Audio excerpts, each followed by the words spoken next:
دانش آموزان عزیز صبح بخیر. این مدیرتون است که صحبت میکنه. زیاد وقت کلاستون رو نمیگیرم. فقط میخوام اعلام کنم که از امروز تغییراتی در دروس شما رخ خواهد داد. معلمین گرامی این تغییرات رو به توجهتان میرسانند. درخواست من از همه شما عزیزان این است که با هوشیاری آموزش‌های معلم خود را آویزه گوش کنید. مطمئن هستم که شما هم برای خود و هم برای کل مدرسه افتخار آفرین خواهید بود. با تشکر.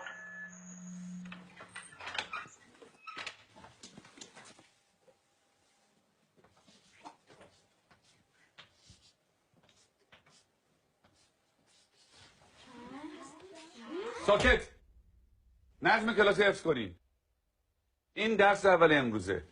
2 به علاوه 2 مساوی 5. حالا تکرار کنیم. 2 با 2 میشه 5. 2 با 2 چند میشه؟ 5 میشه. بلندتر. 2 با 2 چند میشه؟ 5 میشه. بلندتر. چند میشه؟ 5 میشه. تکرار کنیم. 2 با 2 چند میشه؟ 5 میشه. چیه پسر؟ آقا اجازه مگه 2 با 2 4 نمیشه؟ من دارم به تو میگم 2 با 2 5 میشه. پس چه سوال نیست. فهمیدی؟ آقا فقط فکر کردیم که فکر نکن. نمیخواد فکر کنی.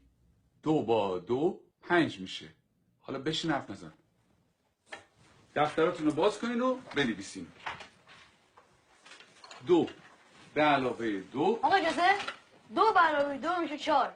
وقتی همه چی 4 میشه چطوری ممکنه این دفعه 5 بشه؟ اصلا کی به تو چیز حرف زدن داد؟ به چه حقی من سوال میبری؟ آقا فقط میخواستم بگم 2 با 2 5 میشه. تکرار کن. ولی آقا روی تخته تکرار کن. 2 به علاوه 2 رو به تخته. 4. همتون میدونین که 4 میشه. تخته رو نگاه تو کن. هم که میدونین 4 میشه چیزی نمیگی. سکوت. چون نخواد تو برگردم.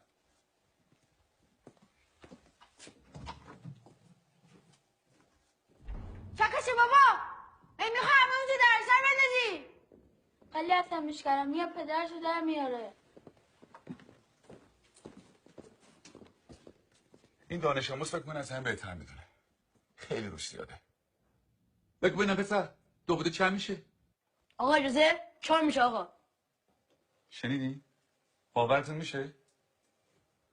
این دانش آموزان از ممتازترین دانش آموزان مدرسه‌ان. الگوی این مدرسه‌ان. یه ذره از اینا یاد بگیریم. بگیم ببینم 2 با 2 چند میشه؟ آقا اجازه 5 میشه آقا. آفرین. اینجا پسر.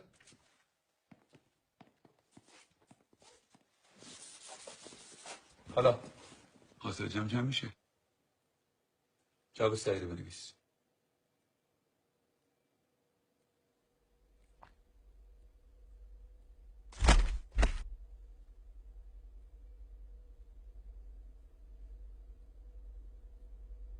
این آخرین فرصته.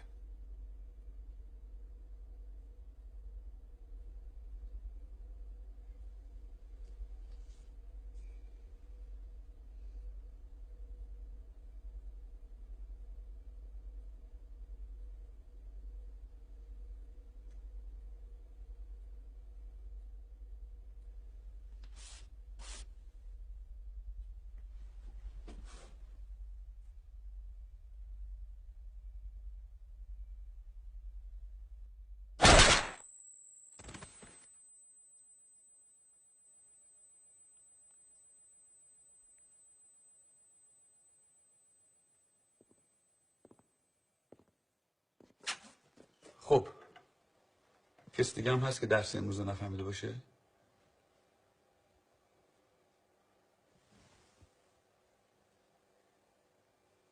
نگاه کن. بریم بیرون.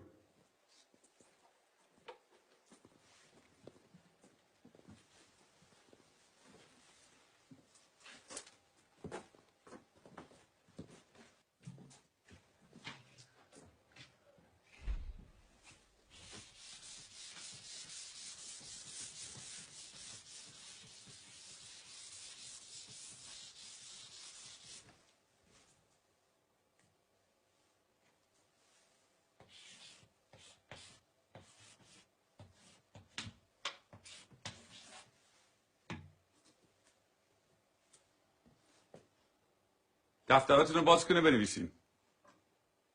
2 به علاوه 2 مساوی 5. همینطور که بنویسین تکرار کنین. 2 با 2 چند میشه؟ 5 میشه. چند میشه؟ 5 میشه. بلندتر چند میشه؟ 5 میشه. بلندتر چند میشه؟ 5 میشه. بلندتر چند میشه؟ 5 میشه. چند میشه؟ 5 میشه. 2 با 2 5 میشه. تکرار